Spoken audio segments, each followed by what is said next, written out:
Thank you. Before the year was in, Time and Newsweek had chimed in. They were running cover stories about the crack epidemic. Newsweek would say that it was the biggest story since Vietnam and Watergate. Time said it was the issue of the year. By November, NBC News alone had run more than 400 stories on it after ignoring it for 3 years. As with most drug stories, the mainstream reported tended to be half baked or just plain wrong. The coverage followed a typical pattern in which exaggerated claims were supported by carefully selected cases and fueled with provocative words such as epidemic, with implications that it was a plague or a disease or some type of existential crisis. The crack attack began with a faulty premise based largely on the news media because there had been few previous reports about it. Many editors assumed that it hadn't existed until right then. And now crack was seemingly everywhere. It was in Houston, Detroit, Newark, New York City, Atlanta, Kansas City, and San Francisco and Los Angeles. Thus, the nation's editors and news directors concluded crack had spread overnight. While we slept, it just appeared. Crack had been ravaging South Central Los Angeles since 1983. None of that was mentioned. None of the stories that had been reported locally was even referenced, nor did the press notice that a similar migration had been occurring on the East Coast for about 18 months as the Jamaican posses, which is their name for gangs, and Dominican gangs from Miami began spreading their markets all over.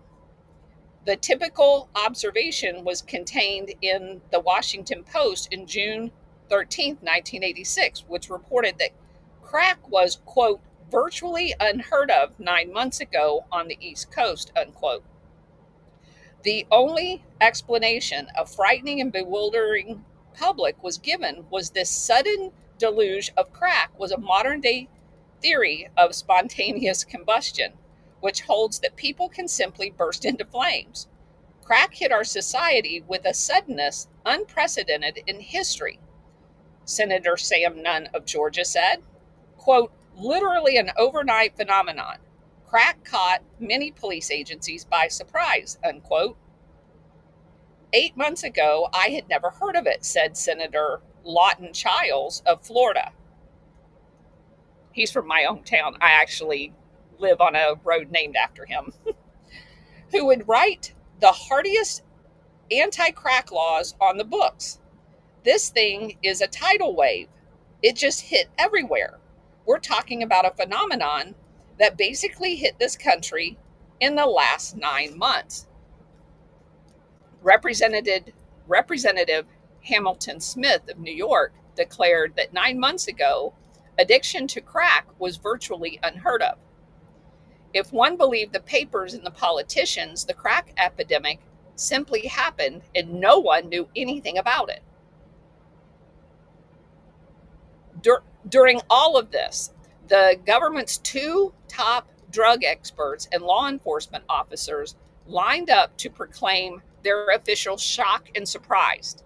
These are the same DEA and FBI that have known about it for 3 years, that Castillo had sent all of his reports to the DEA. For the last 3 years, they knew all about it. And they got in front of Congress and feigned surprise. Scientists at the National Institute of Drug Abuse testified that the agency had never heard of crack before the year before. Again, a total lie. They had been briefed. If you guys remember one of the very first chapters, some of these same people had been down in Bolivia and had been briefed about the invention of crack and how it would not stay in Latin America. and they get in front of the cameras and tell complete lies. The DEA's Director of Operations, David Westrait, said his agency could only guess at how prevalent the problem was, since crack had emerged as a major drug problem in less than a year. Those were his exact words. Westgate confirmed that there is no comprehensive analysis of a crack problem, either from a health or enforcement viewpoint. DEA's own enforcement information on crack is also incomplete. That's another quote. Representative Benjamin Gilman of New York could scarcely believe what he was hearing. Well, of course, you are telling us that crack is just beginning to spread across the country like wildfire in the past year. We have no current data. Is that correct? Gilman asked.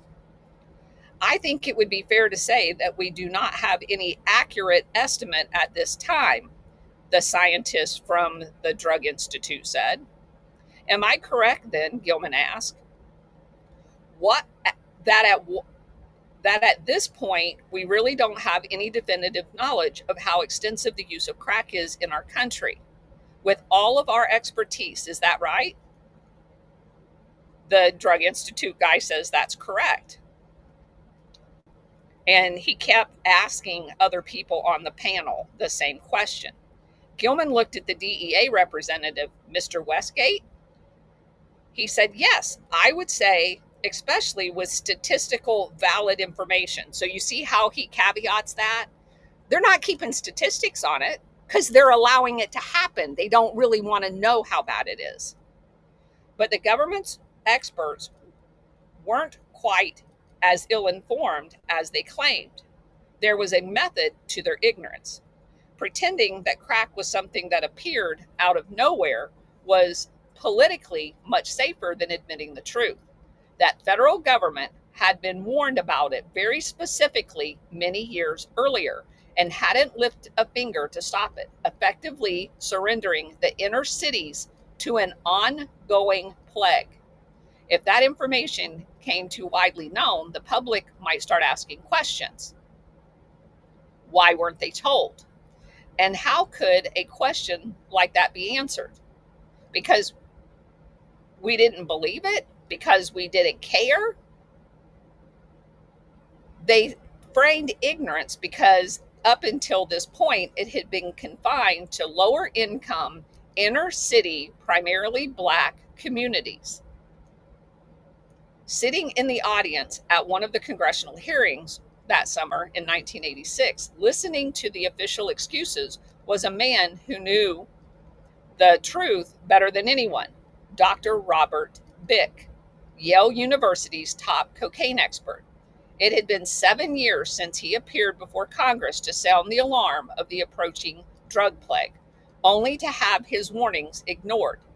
He had no intentions of letting the government get away with it. In 1979, this is a quote from him. In 1979, I testified before the House Committee on Narcotic Abuse and Control, and I said that we were about to have the worst epidemic of drug use this country had ever seen. Something like the speed epidemic of the 1960s, except on a national scale, and that it was going to be the use of freebase cocaine, unquote. He went on to say, I beg people, and I beg people at the Drug Institute, for goodness sake, this is a chance to stop. If not stop it, at least to take a chance on education campaign to avert the drug abuse epidemic. This advice went unheeded. We are not significantly more knowledgeable about cocaine smoking. No educational campaign was mounted. Today, we are in the midst of the predicted epidemic. That ended his quote. DEA official Westgate hastened to assure Congress that the drug agency was on full alert now. Quote, DEA last week began an extensive in-depth intelligence survey through all of the domestic field offices to try to discern the use and availability of crack, its purity, and its price, Westrait said. Bick renewed his plea for research money for scientists so they could get the answers to the crack use. Quote, I hope my testimony today will have a greater effect than my warnings in 1979, Bick said bitterly, but it did not. Quote, every problem that comes before us, everybody says that money is the answer, scoffed the chairman, Senator William Roth of Delaware. Quote, I think you have to use it pretty intelligently, and we don't have it in large supply, unquote. So supposedly we are addressing the worst thing that happened since Vietnam, and Congress doesn't have any money. Instead of authorizing money for crack research and educational campaigns, the congressman voted on tougher laws against crack dealing. If crack was more dangerous than regular cocaine, they said, its sellers needed to be dealt with more severely. And that kind of medicine didn't cost the federal government a cent up front. At least that was the rationale behind one of the laws Congress created that summer. It was so-called the 100-to-1 weight ratio, which would fill American prisons with tens of thousands of black street corner crack peddlers and users over the next decade without making a dent in the crack problem itself. Under the 100-to-1 ratio, a law Congress passed without any hearings, crack dealers were singled out for particularly harsh punishment. The scale of justice became so lopsided that a powder dealer had to sell $50,000 worth of cocaine to get the same 5-year mandatory sentence of someone selling $750 worth of crack. And the reason this is, let me explain this. Remember what we learned in this book. Crack is cheap, cocaine is expensive. They have no intentions of locking up their celebrities or their friends. They are focusing this enforcement mechanism on blacks in inner cities. So they stood by, despite warnings, and facilitated the trafficking of cocaine into the United States for years, using their DEA offices, the FBI offices, and the CIA to move the cocaine into the United States, into black neighborhoods to make crack. And then their answer is lock them all up. Now, are they going to lock up the source? Absolutely not. Colombia is still a narco state today. And they knew back then that all of this drugs was coming from Colombia, and they didn't do anything about it. This entire thing was a scam to lock up black Americans in prison and destroy families. It was Bick, as Bick said years later, it was all absolutely senseless. Quote, that all comes from one of the congressmen, the one from Florida, Lawton Chiles. He recalled, quote, Chiles was asking me a question in which he stated something up front. Dr. Bick, isn't it true, crack, 50 times more addicting? Or something like that. And I said, yes. And that 50 is the number that got doubled by people who wanted to get tough on cocaine. And some experts' opinion on addictiveness got translated into a weight. The numbers are fabricated, but not reality, unquote. Another congressional kabuki dance. As drug expert Stephen Balenko of New York City Criminal Justice Agency later observed, quote, one interesting aspect of the anti-crack crusade is that it occurred in the presence of a real vacuum of knowledge about the drug, unquote. It didn't, because Dr. Bick knew all about it. He had been briefed about it in Latin America. Meanwhile, drug experts were reading and hearing about this tidal wave of crack and began wondering which planet the media was reporting from. When the scientists looked around, they didn't see any epidemic. except in a few hot spots here and there in specific neighborhoods like Los Angeles, Miami, New York, and Houston. It was certainly not nationwide. A Chicago drug expert went so far as to call the whole thing a hoax. Researchers were finding crack to be not a national epidemic, but a phenomenon isolated to inner cities of less than a dozen urban areas. Other, even in New York, it was written, the fact of the matter was that if you lived outside of Washington Heights, crack was unavailable. Belenko would later write, during the period of strongest concern over crack in 1986 to 90, crack was actually the least used drug among illicit drugs. In Miami, at the supposed height of the crack epidemic, there, cops were running a sting in Liberty City, had called it quits because few cocaine customers wanted crack. They were looking for powder. It was different, of course, in Los Angeles. But those who deviated from the official line of nationwide crack pandemonium were ignored or chastised outright.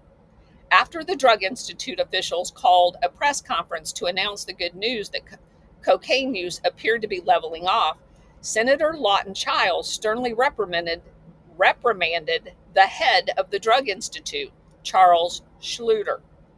Quote, what kind of message are we sending out there?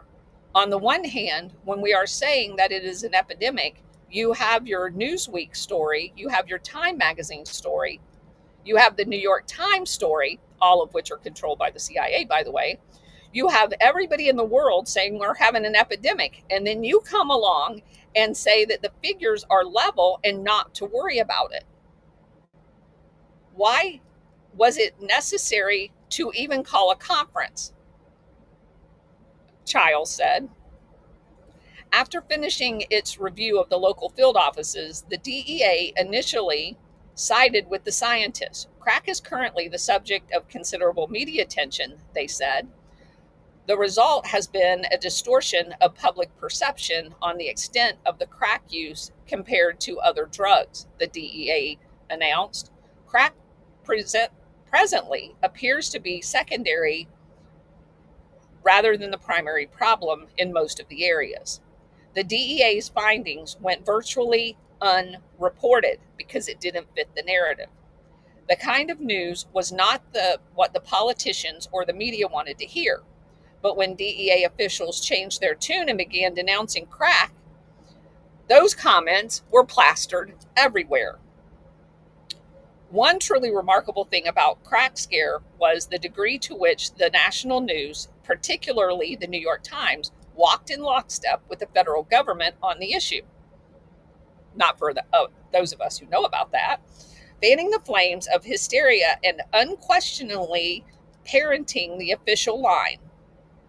When First Lady Nancy Reagan was off on a world anti-drug tour in the spring of 1986, the Times began almost daily reporting on the growing public outrage over the spread of crack. The Times featured leaks from White House sources who confided that the president himself was taking this crack issue very seriously. Robert Stutman, who was the chief of the New York DEA office, would later admit that the crack panic of 1986 was largely his creation. He didn't think the Justice Department was taking the issue seriously enough, so to speed up the process of convincing Washington, I needed to make it look like a national issue and quickly. I began lobbying efforts and I used the media.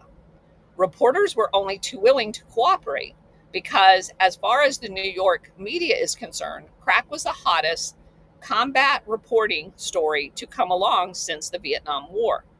By the end of August, he noted, the groundwork had been laid carefully through press accounts and my own public appearances that produced incredible results. Newsweek was calling crack a national scandal, and the New York newspapers were blaming every crime on a crackhead. Crack was a national menace, he said, and in 1986, it was the year of crack. The PR campaign worked so well that the New York Times was reporting a frenzy in Washington over drugs. That frenzy created a bonanza for the media. CBS 48 Hours on Crack Street aired in the fall of 1986. It is, up until the time this book was written, one of the highest rated TV documentaries in history. The politicians facing critical midterm elections in a few months went down the crack road as well. They viewed it as heaven sent, lashing out at cracks and crack dealers. It was a painless way to get free publicity. Other analysts found that most of the information appearing in the New York Times, Newsweek, and Time came from two sources: cops and politicians. Drug researchers or academics were not quoted. The New York Times, in particular, showed a remarkable aversion to any expert. Fewer than 10 in any of their stories was ever referenced. The crack hysteria continued unabated through the elections until something else diverted its attention. It was not until the revelations about Lieutenant Colonel Oliver North and the Iran-Contra connection towards the end of 1986 that the crack media coverage experienced significant decline, a drug researcher said. So it's going to be all the hype until the government's implicated, then we're not going to hear about it. In October 1986, about a week after the Iran-Contra scandal began, the LA Times carried a story inside the paper about the LAPD quietly disbanding its 32-member anti-crack task force in South Central LA. Chief Daryl Gates told the Times that the task force was needed in other parts of the city.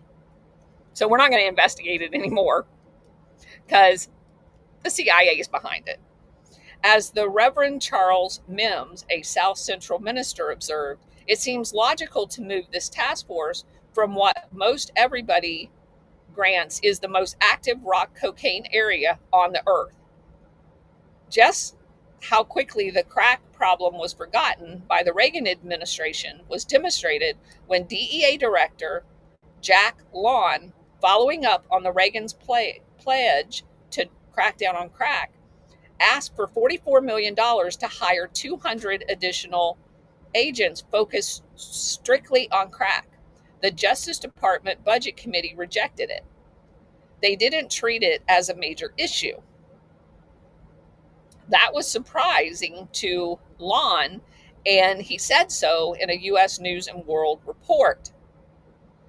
The magazine identified the Justice Department official responsible for the decision as Associate Attorney General Stephen Trott. By then, however, Steve Trott had bigger worries about inner city crackheads. He had Iran-Contra to deal with. Not only was Congress screaming about North and beginning to scrutinize the Justice Department's involvement in the scandal, but Trott was monitoring a pesky Senate investigation into allegations of the Contra drug trafficking. Trott viewed this probe with considerable agitation. Oliver North and the FBI were also keenly interested in its progress, as noted in North's notebook. The administration's concern was understandable. By the spring of '86, the Contras were almost out of money, while North and his agents were able to replace some of the Contras' lost CIA funding with donations from Saudi Arabia and Taiwan again. Taiwan's awful involved in the crack cocaine business. The amounts were only a fraction of what it was necessary to keep the Contras in business. The Reagan administration and CIA officials estimated that their monthly food bill alone was between $1 and $2 million. Some estimated the annual cost of the Contra war to be about $100 to $200 million. In March of 1986, the White House began lobbying Congress to turn the money spigots back on so the CIA could be back in business. and to provide the money to fight the quote unquote Sandinista government. But the Senator John Kerry from Massachusetts and his staff had started making noises about the Contra being involved with cocaine. They had been interviewing mercenaries, former Contras, and Cuban Americans, taking trips to Costa Rica and Miami, talking with foreign officials and federal prosecutors. They started pushing for an official investigation into Contra connections to drug traffickers. With the public's crack hysteria at a fever pitch, a more deadly or untimely accusation could not have been made against the Contras and the Reagan administration. The obvious intent of Senator Kerry is to try to orchestrate this is a quote. The obvious intent of Senator Kerry is to try to orchestrate a series of sensational accusations against the Contras in order to obtain massive press coverage at about the time the next Contra aid vote, according to Trott. It will be Senator Kerry's intention to try to twist facts and circumstances in order to unjustifiably defame the Justice Department, the FBI, and the DEA. Unfortunately, it was all true. Indeed, we have been informed that Senator Kerry will take every opportunity to make the implication or expressed claim that there is a conspiracy within the administration to cover up illegal activities of the Contras and their supporters, because there were. The fact that Kerry, a former federal prosecutor, had been an outspoken opponent of Contra aid made Reagan administration officials even more distrustful. By June of '86, Kerry's staff had compiled enough information for the senator to approach his colleagues on the Senate Foreign Relations Committee and seek authorization for an official investigation. According to transcripts of that secret meeting, Kerry warned the assembled senators that some of what he was about to tell them, quote, strains credibility at moments in time, and it strained my credibility. It strained his ability to comprehend it. When I first heard this stuff, I said, I don't believe this. It cannot be true, unquote. But after talking to many of the current and former Contras, Kerry said, there was ample evidence to suggest that the Contra leaders were corrupt, dealing in drugs and weapons, using their supply lines to run both,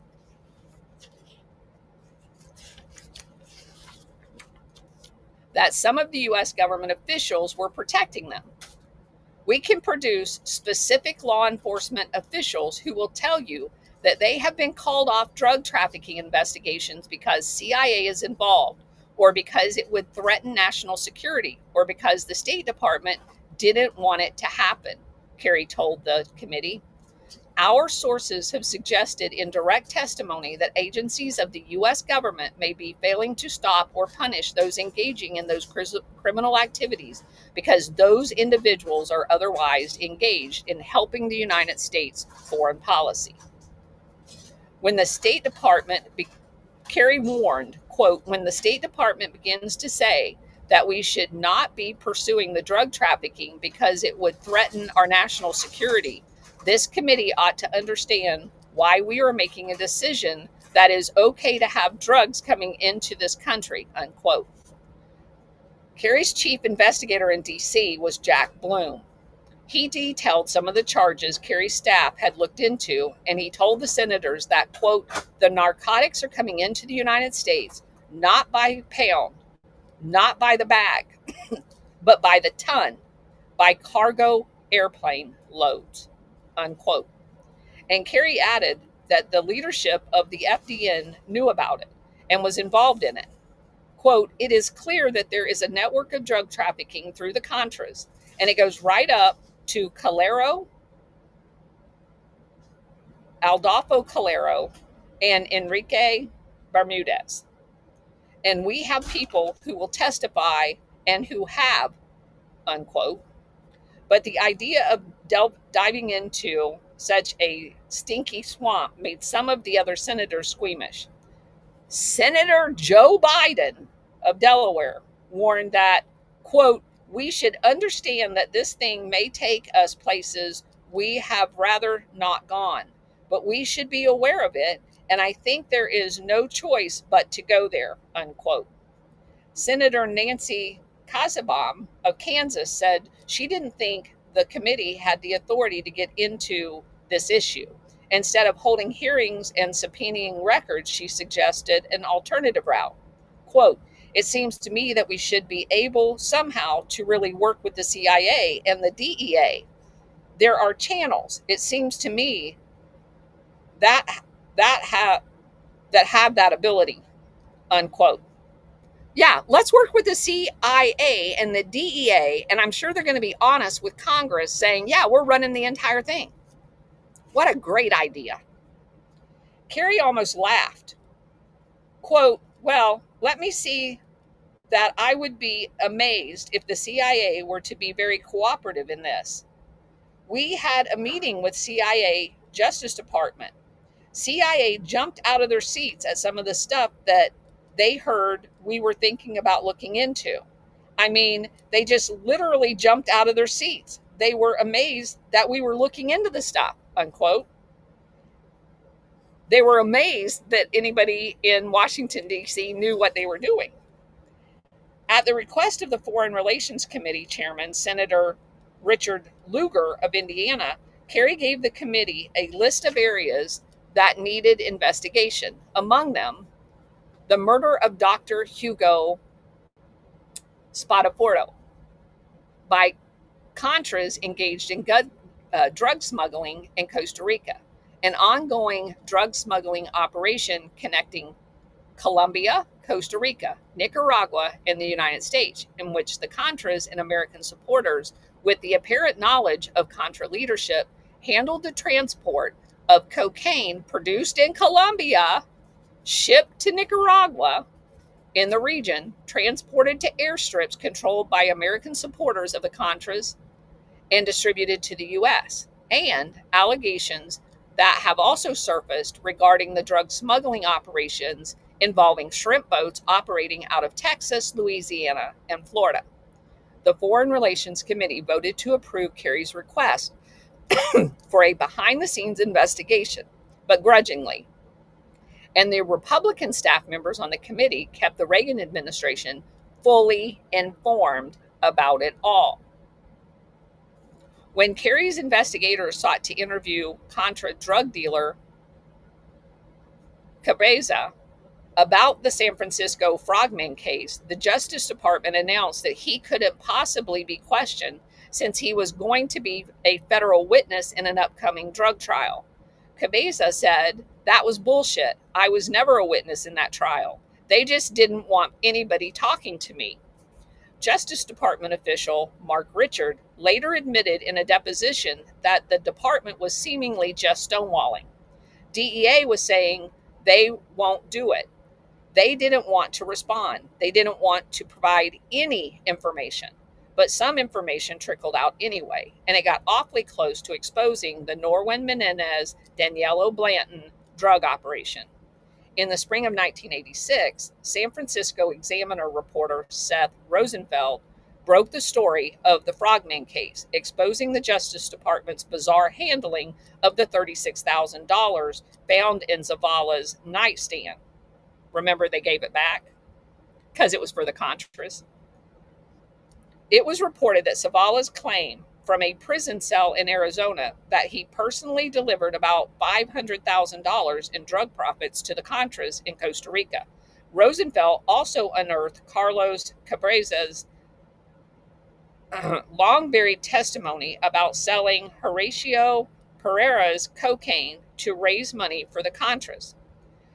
Coming on the heels of several Associated Press reports by Robert Perry and Brian Barger about Contra cocaine trafficking in Costa Rica, Rosenfeld's story provided the first hard evidence of a Contra drug ring operating inside the United States. The Associated Press picked up the story, and several other newspapers printed it, but cautiously, burying it deep inside the papers, surrounded by all kinds of official denials. So later on, the newspapers that are controlled by the CIA can say they printed it, but nobody's going to see it. San Francisco U.S. Attorney Joseph Rosanello mailed a 4-page letter to the Examiner's editor calling Rosenfeld's work one of the most blatant attempts at contrived newsmaking. This is the U.S. attorney that's supposed to be prosecuting drug cases. He's chastising the media for revealing the drug operations. He's not going to prosecute them, so it's going to make him look bad. Crazy, crazy, crazy. He went on to say he suggested that it was a political stunt to harm the Contra's chances of getting aid from Congress. Though Rosenfeld never made the charge, Rosanello indignantly wrote that there is absolutely no evidence of CIA involvement. Rosenfeld didn't accuse the CIA, but thank you for adding that. Incredibly, he made the same claim regarding the Contras. There's no evidence to warrant the insinuation that defendants were connected to the Contras except their own statements offered after the arrest in a futile attempt to explain away their conduct. Okay, so we're going to believe all the other stuff they said, just not that part. Rosanello did not disclose that Carlos Cabreza, as a witness for his office, had testified about selling dope for the Contras under oath years before this. He knew that they were doing it for the Contras. And he writes a letter to a reporter who actually says what he already knows to be true, accusing them of lying. U.S. attorney, guys. Nor did he mention that 2 high-ranking FDN foreign officials had written letters to the court attesting to Zavala's official position as a member of the Contras. He had it all.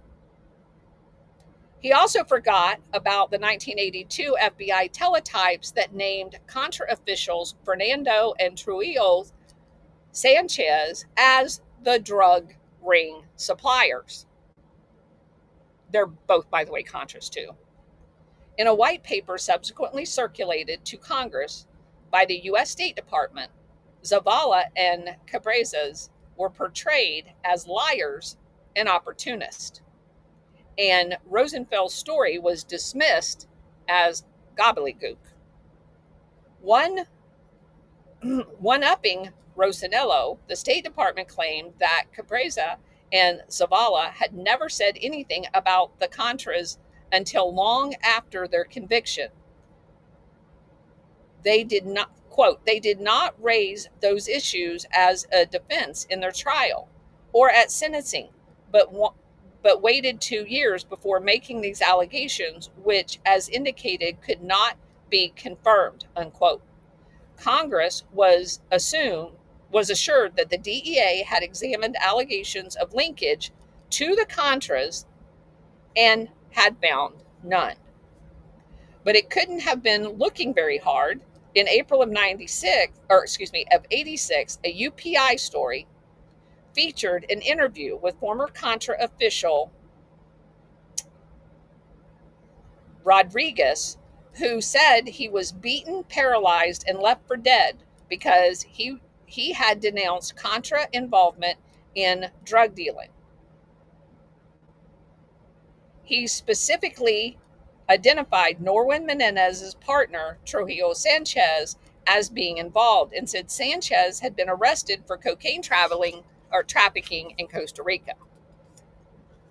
Then, a month before the State Department's white paper was sent to Congress, Rosenfeld had another major front page story in the Examiner, exposing Norwin Menendez's cocaine trafficking network and his involvement with the Contras in San Francisco and Los Angeles.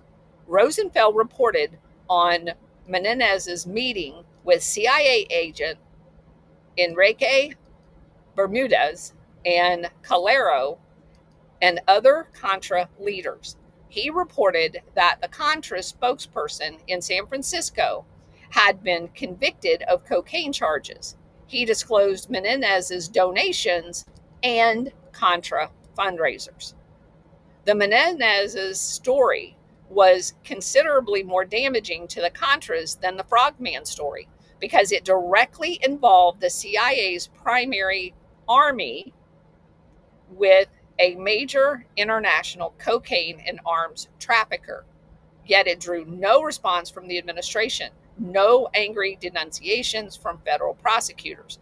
The State Department's white paper, which belittled every other allegation of the Contra drug trafficking, was absolutely silent on all of this. Though the examiner's expose appeared just 2 days before the House of Representatives was scheduled to take up the highly controversial issue of $100 million of our money to the Contras, not a single major newspaper published this story. It drew nothing but silence. After Kerry's committee lawyer, Jack Bloom, saw the Examiner story, he asked the Justice Department to turn over its files on Menendez and the long-closed Frogman case. He ran into a buzzsaw. He said, quote, "We had a terrible, terrible time getting information about Menendez from the fellow who was the U.S. attorney out there at the time, Rosanello, who was a rabid right-wing true believer as ever came down the road and who was bound and determined to prevent anyone from learning anything about the case," Bloom said. He and the Justice Department flipped out to prevent us to getting any access to the people, the records, or finding anything out about it. It was one of the most frustrating exercises I ever recall, Bloom said. Kerry and Rosanello got into a screaming match over the phone. On October 15, 1986, the controversy over the Frogman files reached Oliver North's ears. 46 boxes of transcripts of Frogman case, North wrote in his diary, justice never provided. That was in his notebook that they found. That didn't get shredded mysteriously. So, back to the Torres brothers. Providing intelligence and letting the cops follow them around was one thing. But if the investigation was going to progress beyond that level, the LA drug team called the Majors had to be sure that the two Nicaraguans could take the next critical step. The brothers chose one of the Colombians they named as a source for the dealers, Jamie Ramos. One day in early September 1986, they told Bell narcotics detective Jerry Guzetta that Ramos and another man was going to be making a pickup from two dealers that day at an abandoned apartment house in South Central. Within an hour, a red Chevy carrying two Latinos and a black Mustang with two black men inside rumbled up the driveway. They chatted briefly and drove off, leading the detectives on a 6-hour ride around LA. Finally, the cars pulled over, and one of the black men got out and tossed a blue nylon gym bag into the Chevy. The Chevy sped off to a restaurant in Glendale, where the bag was transferred to a white car and driven to a house.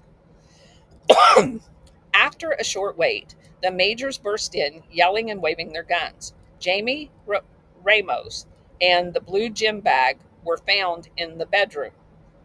It was stuffed with $120,000 in small bills and $100,000 in cashier's check. In a closet, they found a suitcase with 6 more nylon gym bags with 114 kilos of cocaine. At another house, a brown suitcase contained 17 kilos. Ramos, who had been carrying an ID from the Colombian military, and 3 other Colombians were arrested.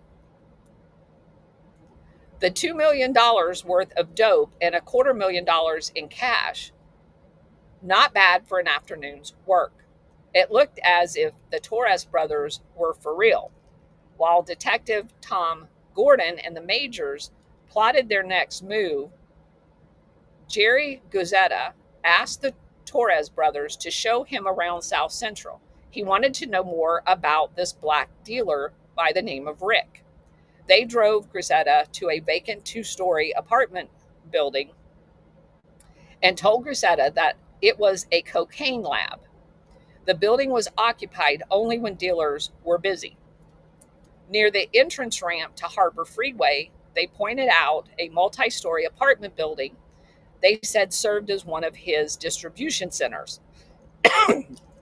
Even during the middle of the week, there were a lot of activity, young men lounging around on the curb, hanging in doorways, but the Torres told Guzetta to come by the place on a Friday or Saturday night. That's when it was really hopping. It was full of drug dealers, driving Mercedes and Cadillacs. Swinging by another place, the brothers pointed out a newly constructed motel named Freeway Motor Inn. Rick had bought the land for $1 million, and they told Guzetta that he had built the hotel there and that Rick's mother, Annie, worked the front desk. Suddenly, everything clicked. Rick, the Freeway Motor Inn. This was too good to be true, Guzetta marveled. The Torres brothers had led him to the legendary Freeway Rick, the elusive crack lord whose existence was a myth to that point. While rumors of the super crack dealer had been floating around South Central for years, it wasn't until 1986 that the police received informant information suggesting there might be truth behind all of the rumors. The Majors 1 squad asked Detective John Edner to see what he could find out. Edner confirmed that Freeway Rick actually was real, and his real name was Ricky Donnell Ross. While Edgar couldn't track him down, he did find Freeway Rick's girlfriend, Marilyn Stubblefield, and got her address. The Majors introduced themselves on May 15, 1986. According to Stubblefield's brother, Steve, they kicked the door in, ransacked the apartment, arrested her, and beat Steve with a flashlight, telling him to pass a message to Freeway Rick that they were on to him. During the search of the house, which turned up a bit of cocaine, marijuana, and some empty kilo wrappers, Ricky's cousin, George Maudlin, stopped by, and the Majors gave him the same warm welcome. Maudlin showed up while they were in the process of searching the house. We had most of the subjects detained in the living room. Maudlin shows up and got into a shouting match with one of the detectives after he was told not to interfere. One of the supervisors said, "I believe he got hit by a flashlight too." In late August, the Major 1 struck again, rousting 2 of Ross's cousins, Anthony and Eric Maudlin, on suspicion of having stolen firearms. They didn't arrest them. They tuned them up, is what they referred to it. In other words, they beat them up. Years later, Ross surmised that the Torres brothers gave him up because he quit buying cocaine from them, reverting back to his exclusive relationship with Daniello Blanton. His price were so low, you just couldn't compete. Ross and Blanton had become very close friends. While the Majors crew worked Ross's organization from the bottom up, Majors 2 was working it from the top down, trying to zero in on his suppliers. The Ramos bust had been impressive in terms of cocaine and cash, but ultimately it was a dead end. Despite Torres's claim that the Colombian was one of Ross's big suppliers, no evidence linked him directly to Ross. In later interviews with police, Ross and his partner, Ollie Newell, both specifically denied that was their source because it wasn't. The Ramos case was eventually plea bargained down to basically nothing, and they let a guy who we found with 230 pounds of coke plead to a 5-kilo bust and deported him. Gordon said later events led him to believe that Ramos had been a CIA operative, but according to court records, his light punishment may have been due to the fact that the majors had no search warrant when they went to the house. He started working his way down a list of other men that Torres brothers had provided him. It was not promising, but it was full of Colombians. The information was much harder on one particular guy, Daniello Blanton, and his ex-cop sidekick, Ronnie Lister, because Lister is CIA. These were the guys who, according to Grisetta, the Torres brothers were really afraid of. If they were able to frighten a pair of heavily armed, very large Nicaraguans, they must be something. On the afternoon of September 17th, 1986, Gordon ran the names the Torres brothers had provided them into 2 computer bases. They collected information from narcotics investigations around the world. They can instantly provide an officer with a criminal history of any suspect that had been entered, his known associates, aliases, addresses, and case files of all DEA investigations in which they were supposedly involved in. Running this check is a routine way to begin a narcotics investigation. It lets the investigator know if someone is working on the same suspects. If they have a file, the official protocol dictates that whoever entered the trafficker into the database owns that particular person. Narcotics cops frequently complain about officers who enter everyone they run across into the database just to claim ownership in case they get busted. But you can see the problem with that. If the DEA is entering the people that they want to protect in there, this is how they do it, because anybody investigating them has to contact the DEA. See that? The computer screen brought up Blanton's file first. He was listed as a Class 1 trafficker, the biggest. He had some addresses in Glendale, which showed up in connection with the Torres brothers. A couple of file references from 1983 and 1984 described him as the head of a cocaine distribution organization in Los Angeles. He had only 2 known associates, Roger Sandino and Norwin Menendez. And also, let me just say this of something that I ran across in another book. The CIA, if they're using somebody as a quote unquote informant, which means they're protecting him and they're part of their operation, they will enter them into this database and sometimes even allow them to be arrested on a small charge so they can quote unquote own them.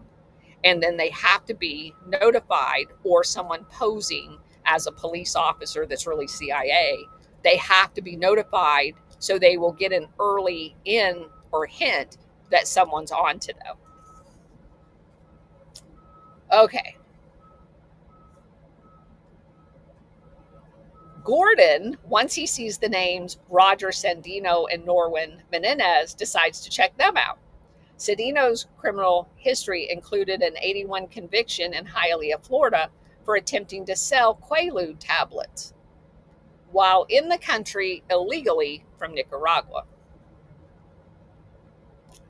The next name Gordon typed in was Norwin Menendez. When his file came up, it seemed as if it would never end. It went on and on, screen after screen. This guy, Gordon observed, was in a league all of his own. Another Nicaraguan who had been in the database since 1876, well into the Somoza government, of which he was part of.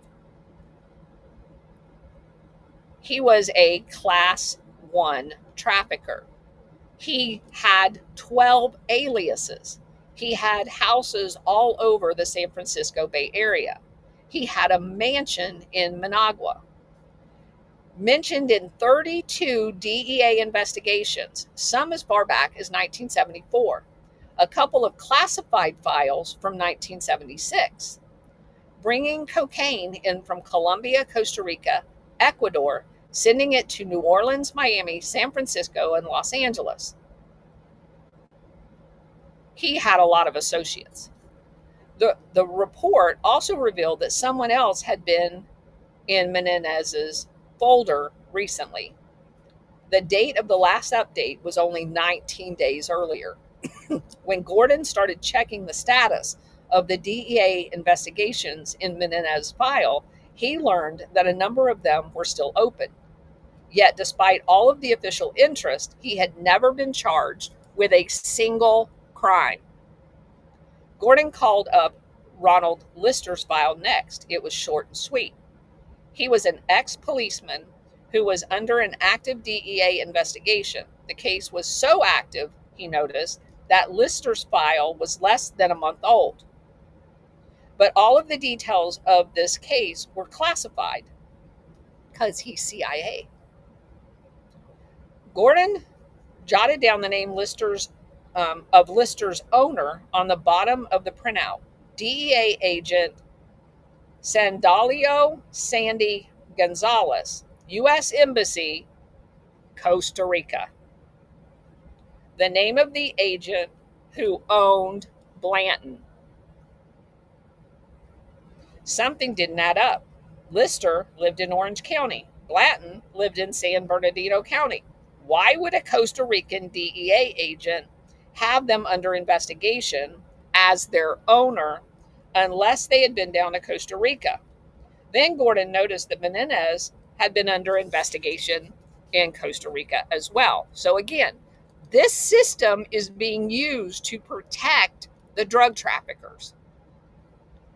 When Jerry Gazzetta brought the case in the door, he didn't even, he'd been insisting that he'd uncovered an international crack ring. And that's exactly the way it looked. Gordon picked up the phone and called DEA agent Gonzalez to find out what was going on. The reaction he got was memorable. Gonzalez goes through the ceiling, Gordon said.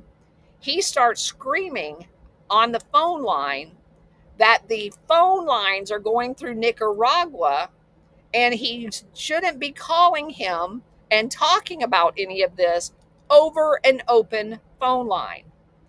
He said he'd fly to Panama and call me from there. Now the detective was really baffled. So what if the phone lines went through Nicaragua?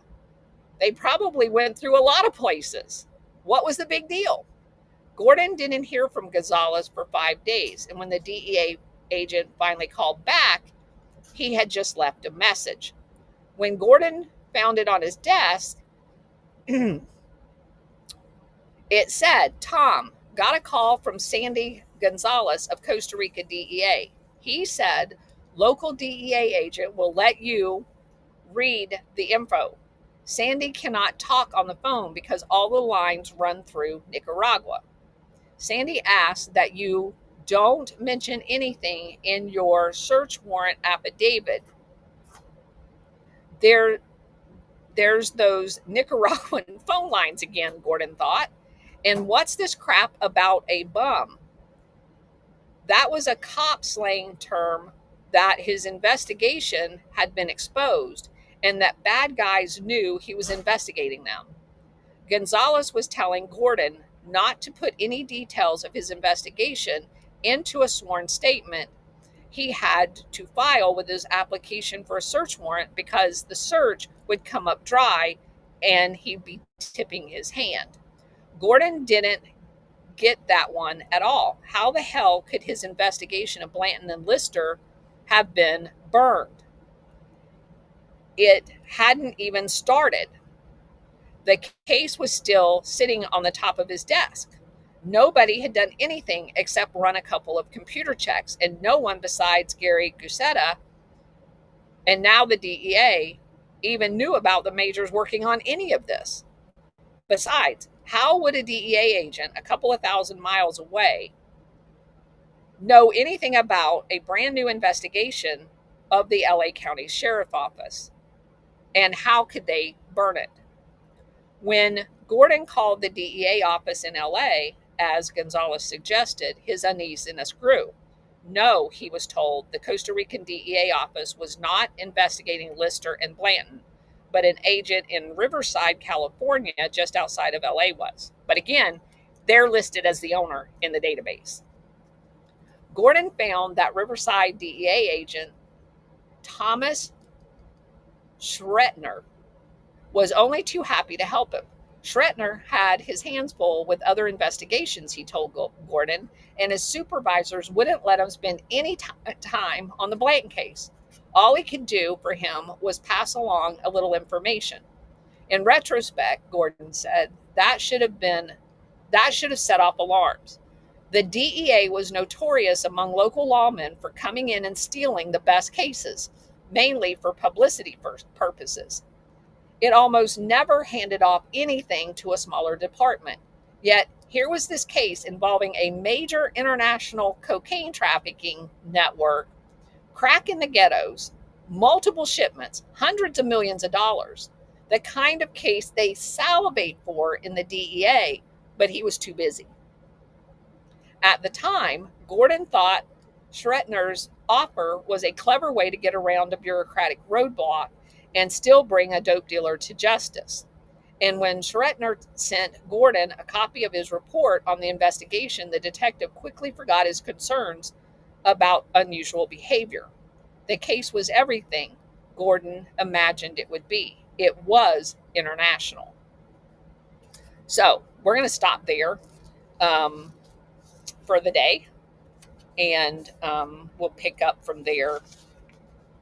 We will not be doing one tomorrow. I don't think. There's a whole bunch of stuff going on here tomorrow that I'm going to be involved in. So we will not be having a show tomorrow. FYI. They kicked my Bridget out again.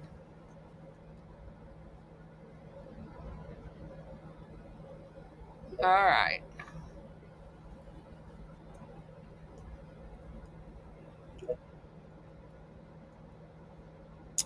So, Ron, what's going on?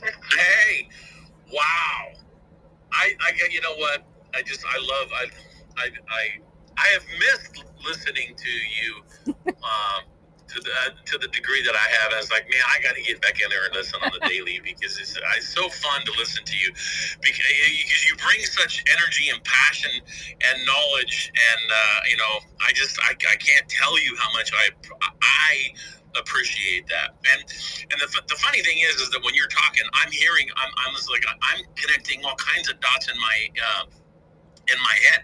And one of the things that I really kind of got me to thinking about is, this stuff is going on right now with Iran-Contra. Well, when my mind, the way it goes now is when there's a big shiny object going on, what else is going on?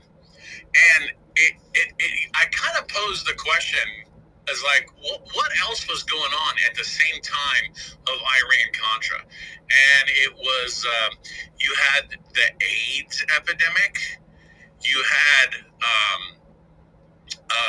all of the, you had all the crap. Well, you had the deindustrialization of America that was essentially coming to fruition as a result of sending all the money out for the Marshall Plan, and all the American jobs were gone.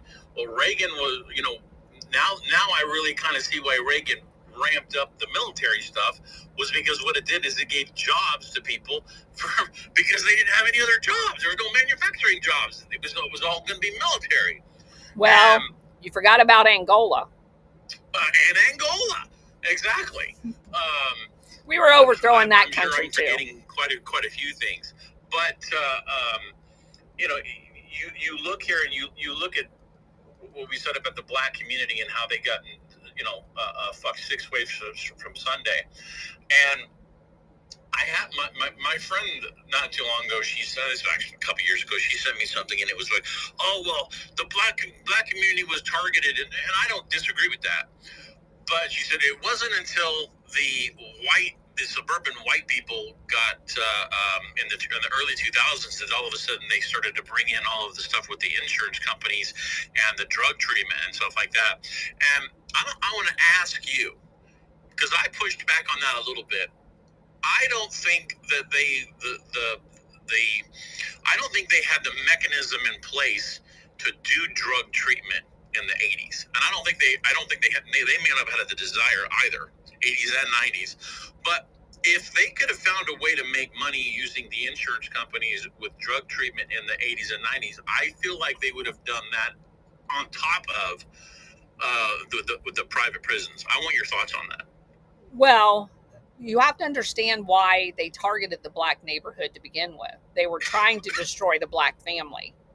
You're not going to offer treatment and alternatives until you've done the damage to the black families that they deemed necessary, and you lock up enough of the black men in prisons. So now you've destroyed future families.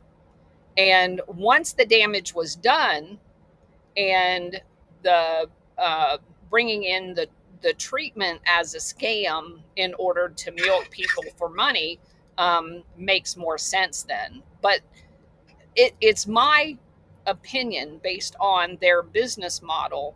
And you go back to the 60s with the welfare programs, their intent was to destroy, because in the 50s, the nuclear family, number one, black families, the most religious people in the country, number one, blacks. So if you're going to destroy America, you are going to target the two number ones, the black nuclear family and the religious blacks. And that's exactly, and then once you get the black men in prison system, the CIA was seeding imams from the Middle East in to convert them to Islam. Oh, that I didn't even think about that. Wow. Yeah. So how do you destroy Christianity? Wow, you just blew my mind. Thank you. You're welcome. SR71, go ahead. Thank you, Colonel, and thank everyone for attending today and out on Rumble as well. 2 points here that I've got. One is the 100-to-1 sentencing disparity for crack versus powder cocaine. The Congress passed that now sets it at 18-to-1. There have been some changes to it. However, it's not a total 1-to-1 deal as of yet. The other thing that got me thinking here a minute, Colonel, is since this is all for one world order, and we're looking at this from the standpoint of, okay, in order to achieve it, we have to create chaos to get everybody to get on board. Now, given all of that, the question that's bothering me at this moment in time is, well, okay, you get everybody on board, then what do you do with the drugs? And it sort of defeats the purpose at that point for anything in that sense. Along with the deal of the databases, you have an Interpol database that keeps track of all of the drug trafficking as well, although they don't identify people. I don't understand that piece of it. Whereas what the DEA is using and what our law enforcement is using does identify people, and what they've been doing internationally as well as nationally. So there's a lot of disparity going on here in my brain. Thank you, girl. Sure. Well, obviously, in this book, they're using the one with names. And it's full of information about, and as Gary Webb says, you have somebody that has pages and pages and pages of drug activity, and they took no action. And the guy, the detective out there in Los Angeles, rightfully was very uh, suspect about why, because this has been alleged both by the FBI whenever um, a local cop will basically do all the legwork to bust somebody, that the FBI comes in at the last minute and hogs all the glory. That's kind of a common theme that I've heard people discuss routinely. And when it's related to, that's normally on the gang side of it. But on the drug side of it, that the DEA does exactly the same thing at the last minute because they're not going to do any of the real hard work. And so that really should have been like a flashing neon light that they're too busy to deal with what was at the time. Norwin Menendez was like one of the largest cocaine traffickers in the entire world at that point. And what's interesting about this to me, and it goes to the whole part of Operation Gladio, is the Somoza government was put in place and controlled by the CIA. And it spawned all of these people, all of these corrupt people. You've heard me talk about how they go in, and back in the day in Guatemala, when the Rockefellers United Fruit first went in there, they create this elite group of people, and they're corrupt, all of them, and they hog up all of the corrupt land deals and push peasants off of their land, and then they basically lease these farms um, for cultivation of whatever the crop was. In the case of Guatemala, they were taking self-sufficient coffee plantations that people could make decent livings on. And basically, the government that was in bed with the Rockefellers, United Fruit, would basically trump up charges against the landowner, bankrupt them, and then United Fruit would buy the land. And then they didn't use it. They were only cultivating, of all of the land they owned in Guatemala, a small fraction of the land. But they held it so that no one could compete with them. So it requires a corrupt elite, not unlike we have here, in order for them to perpetuate this stranglehold. And they have fake elections so they can appear to be a democracy. Otherwise, the United States does not have the ability to give them aid and basically use our tax dollars to prop up corrupt regimes. And on the off chance that a charismatic leader comes around, in the case of Guatemala, and overcomes the cheating in the elections and wins, which is exactly what happened, then they're going to overthrow the government and put their corrupt people back in. And that is, in essence, what was happening in Nicaragua. Somoza was in charge. He had the National Police Force that was created thanks to the USAID Office of Public Safety. And they were basically running terrorists. They were death squad people. Anybody that they saw rising up as a charismatic leader or trying to form labor unions against U.S. oligarchs doing business in Nicaragua, they would exterminate. And so eventually the Sandinistas were able to overthrow the Somoza government. Well, then what do you do with all of these elite corrupt people? Well, as it turns out, they just shuffled them off to Honduras or Guatemala or Costa Rica, of which they all controlled, and brought a whole bunch of them, obviously, like Danielle Blanton and Norwin Menendez, to the United States. And they set up a drug ring. And we went over the connections of Norwin Menendez to the Somoza family. I mean, basically, they were intermarrying. And the same thing with Danielle Blanton. These are the elite. And they just picked them up thanks to the CIA, and they plop them down in the United States to create havoc here and run their operations. And in this case, it happened to be drug trafficking. And all of these displaced foreigners that come in from CIA experiments in foreign countries are all corrupt. They wouldn't protect them and bring them to the United States if they weren't basically not necessarily on their payroll, but at least in collusion with them. They're never going to make it here. And so if you start going, and we've already covered, there's like 90 governments that we've overthrown, a portion of them have gotten their countries back. Well, then the CIA flies in as expats from those countries, the people they want to protect. They did it in Iran. So that when you look around, you realize that some of these people, especially ones right now running for political office, that are descendants of Vietnam,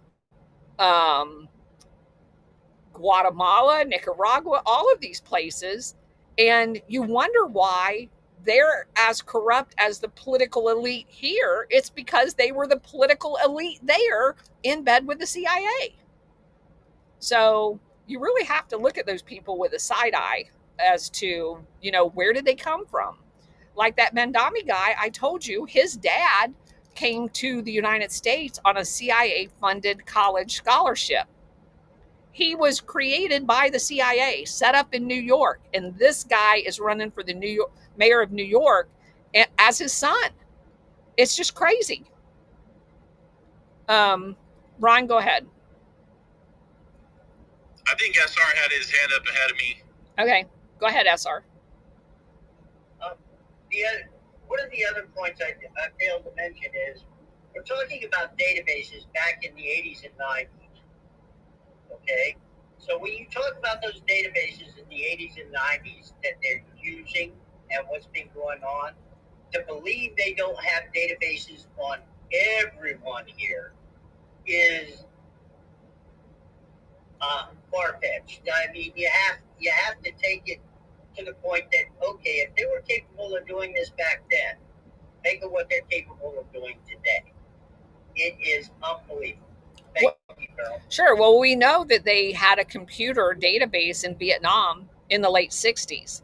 We also know in the 70s that they were running basically a Phoenix program in Operation Condor in Latin America via the IBM. Because remember, I talked about that on Alpha Warrior Show, and it was actually called Snow White and the Seven Dwarfs because they had the mainframe and then they had the 7 satellite computer systems in all of the countries that they were going to overthrow under the auspices of Operation Condor.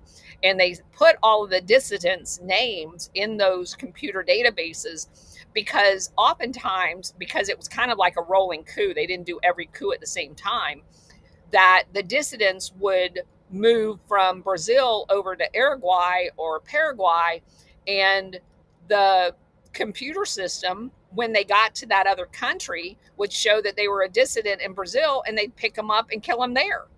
And so they were collaborating among all of the Operation Condor countries in South America to exterminate people using IBM computers.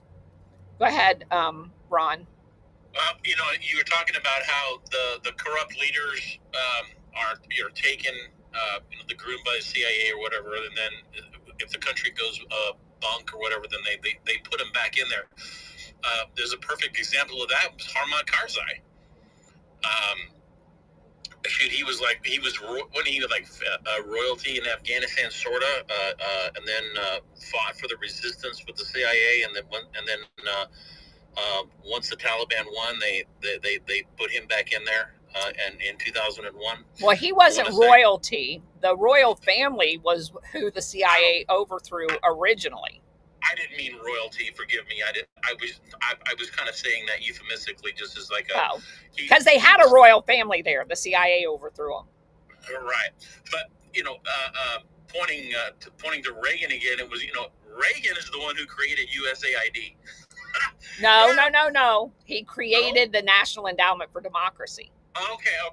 I thought Reagan was the one who No, created USAID, as it was constituted up until a year ago, was created by JFK because we had AID, and he took like 3 or 4 other foreign aid programs and rolled them all up into USAID. That's right. Okay, I'm conflating. Yeah. Thank you for that. But the point is that the U. I don't think when Kennedy started USAID, it was a noble thing. It wasn't, but it was twisted, was it not?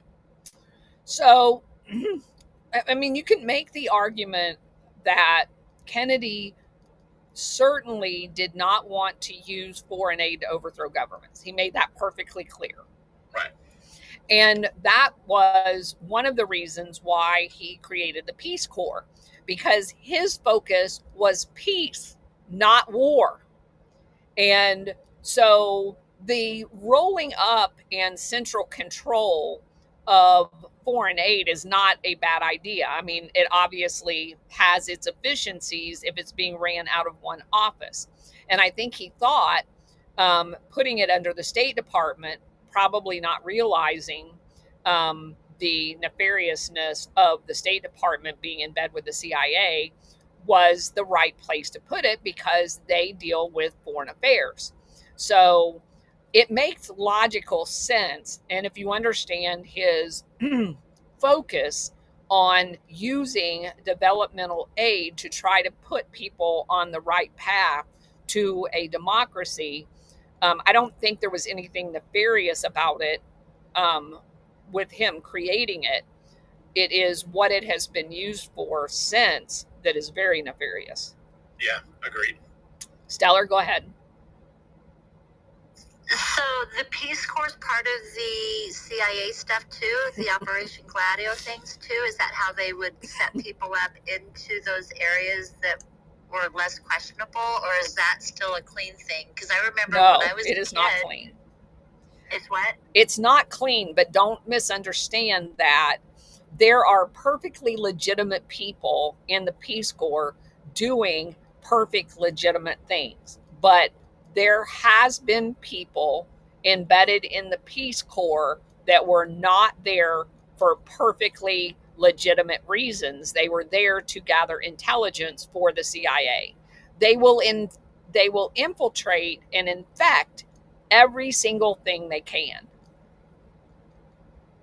Oh, okay, yeah. Because I was gonna say, because I remember like a friend of mine who had kids that were like in the, I want to say it would have been probably around the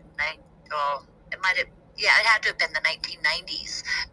In Arizona, the Peace Corps was really strong trying to recruit high school students for graduation to go into it. So that's why I was wondering. I'm like, oh wow. Yeah, and like I said, like anything, they have to have a legitimate exterior. And we've talked about the missionaries.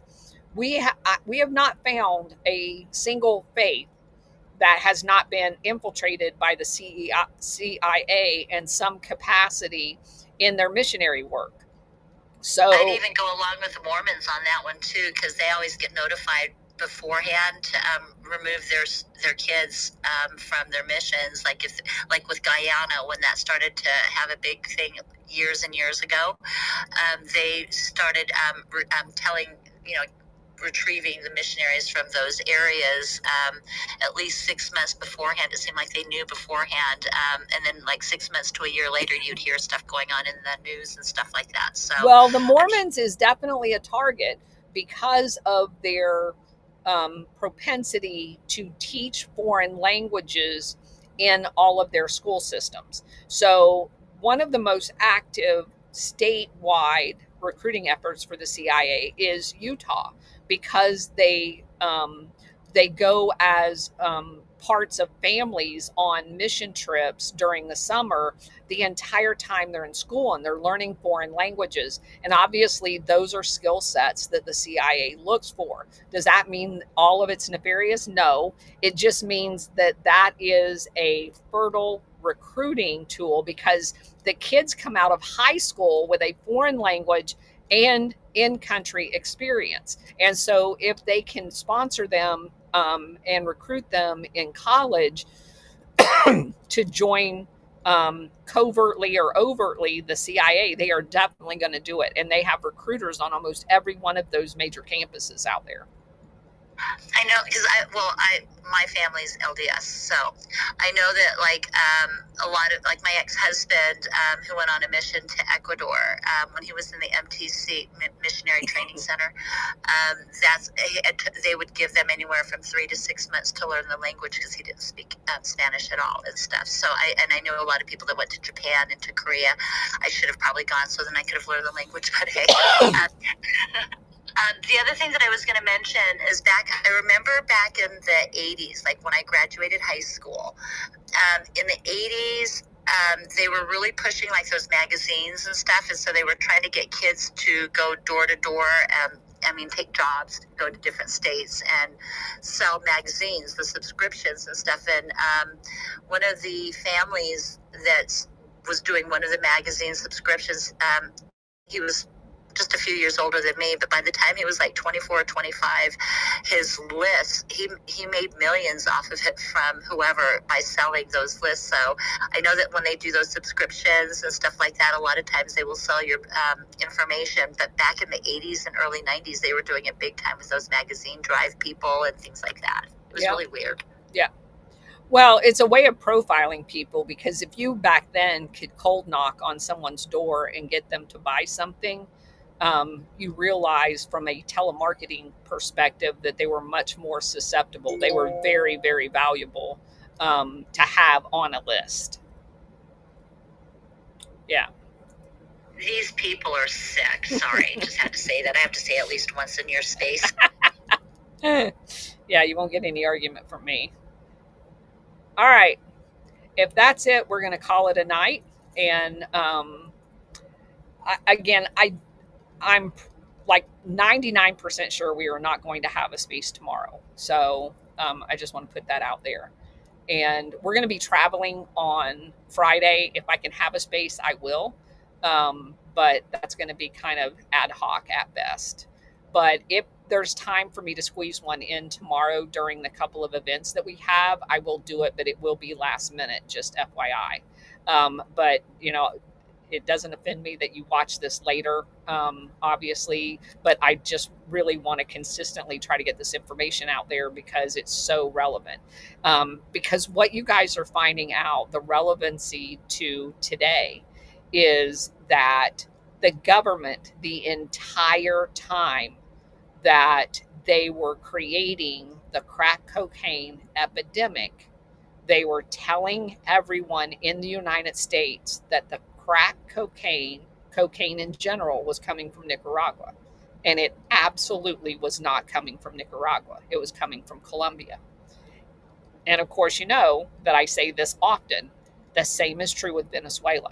That does not mean that there's no cocaine coming out of Venezuela.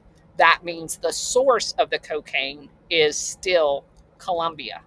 And we have to be much more diligent in pushing back on information, because there are still deep state fake intelligence people embedded in all of these organizations. I don't know where they're getting their intelligence from, but they're definitely acting on that intelligence. And we, as informed citizens, have a right to put the information out that we know. And we should have very loud voices in doing it. I'm giving you the background in order for you to have those very loud voices. Go ahead, Stellar. So I sent Bridget a message real quick. Korea's pretty much on fire like everywhere else. Apparently, the president who's in is similar. It sounds like my mom says very similar to like how Biden was and the regime and stuff. A lot of people not happy with what's going on. And did you guys ever find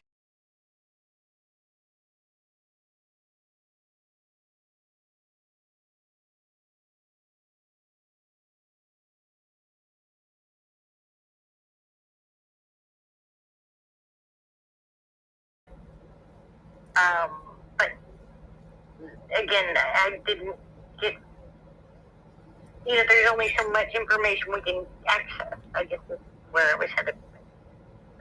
So in other words, they're doing on the pastor, he seems genuine.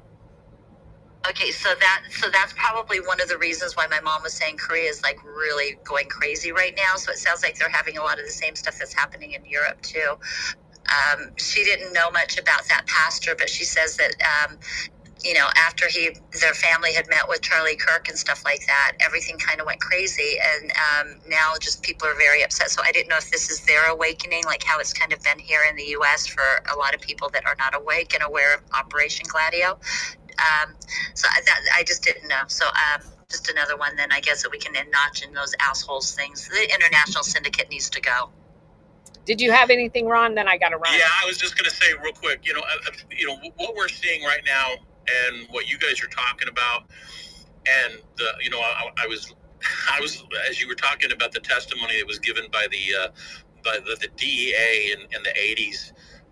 It's just that just goes to show you the theater that's been going on for as long as it's been going on, and I know people want this thing that they say, oh well, why can't Trump just arrest everybody? It's like, you don't understand. The whole thing literally is like 90% of the people at the high levels. It's all an incestuous. It's all incestuous, nepotistic, and corrupt. And you would essentially have the corrupt judging the corrupt, and they're not going to come in. It's not going to come out in your favor. So, the people that get pissed off at Trump, oh, well, he's not doing enough. You don't understand. The point I wanted to make the other day is I truly believe that the release of the internet was one of the first strikes of the white hat military to get information out to the people, and it started in the 90s. So I think the operation has been going on for quite a while. And we are beginning to see some of the manifestations of that. But if you want to parallel, look at what happened to the Soviet Union when it collapsed in the early 90s. I mean, it's just now starting to come around, and that's been 30 years. So I think that there are good guys out there who want to do the right thing, but they recognize the minefield that they're walking. It's like they're walking a minefield with with magnets, and it's extraordinarily difficult. So I just would say to people, hey, okay, relax, calm down. Anyway, you get my drift. All right, I gotta go. I will be on Alpha Warrior Show tonight. We are going to talk about the Freedom House and the National Endowment for Democracy. So I hope you guys can all join us. I have not done a dedicated show on the Freedom House, and you guys need to understand what it is because it still exists today. Although it's been crippled thanks to USAID being deleted, but you need to know where it came from and what it's been doing, just so that you understand how this network works. So I will see you tonight at 9:30 East Coast time on the Alpha Warrior Show. Thanks for being here, everybody.